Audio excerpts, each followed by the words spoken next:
कुछ बजाओ भैया, मार्केट का नहीं धुले ले जा। हरी और प्रमोद चालू कर लीजिए।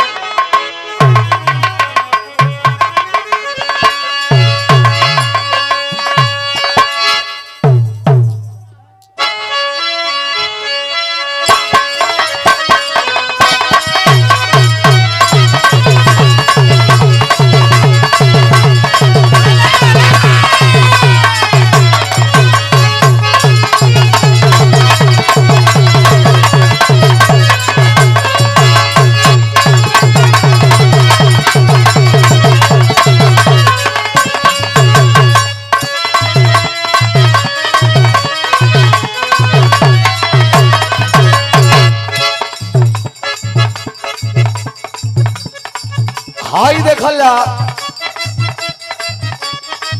रोज पर रोज कई गो नया गीत आवतिया। यही लगन में 2 गो नई गीत धुआंधार बजत बा। ई कोनो सेब बेचे वाली बिया,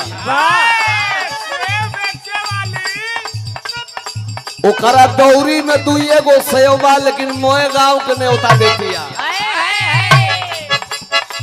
सेब बेचतिया सहनी जी। रौरे को जमाना रहे वो जमाना बा। सेवा बेचे तो कहे अरे छोटी चुकी चीज के 1000 को होती।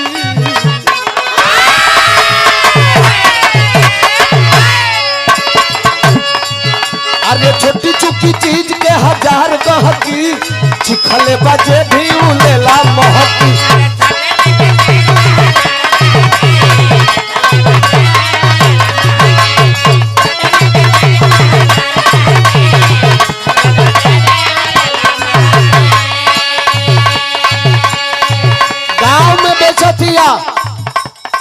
निकाल निकाल के सेव देखावते बाबू। लहै तनी चीख ल, हमार बड़ा मीठा मीठा कश्मीरी सेव हो कहतिया। अरे छोटी चुकी चीज के 1000 कहती, चिखले बचे भी उलेला महकी।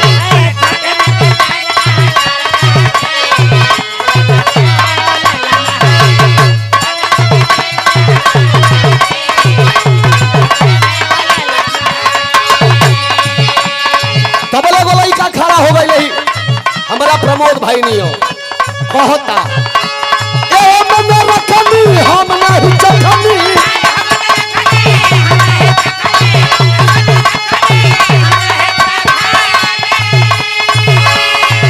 अरे ये मन रखनी हम नहीं चखनी, तू तो मंगला पर देताड़ू नाव धो। अरे रखले बाड़ू पाव भर हिलवत बाड़ू पाव भर।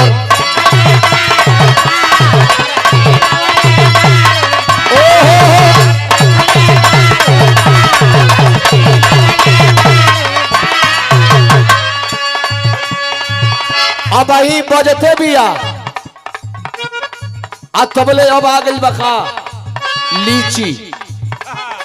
गर्मी आ गई, एगो लीची बेचे वाली ठेला पर चलल बिया।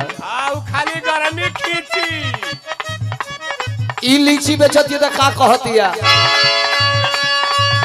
अरे बेचतानी ठेला पर लीची देवरू, नीलन से खाला बिछी बिछी देवरू।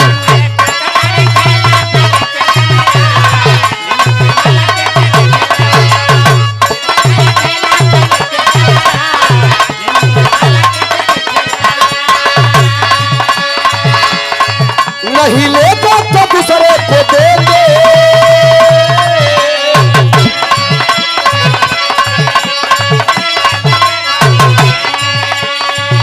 लीचिया वाली कहते हैं गर्मिया में, नहीं लेगा तो दूसरे को दे दे। लेंगे लेंगे भौजी लेंगे लेंगे, लेंगे लेंगे भौजी लेंगे लेंगे। लड़का कहते कि हम लेंगे, ए हरे लेंगे लेंगे भौजी लेंगे लेंगे।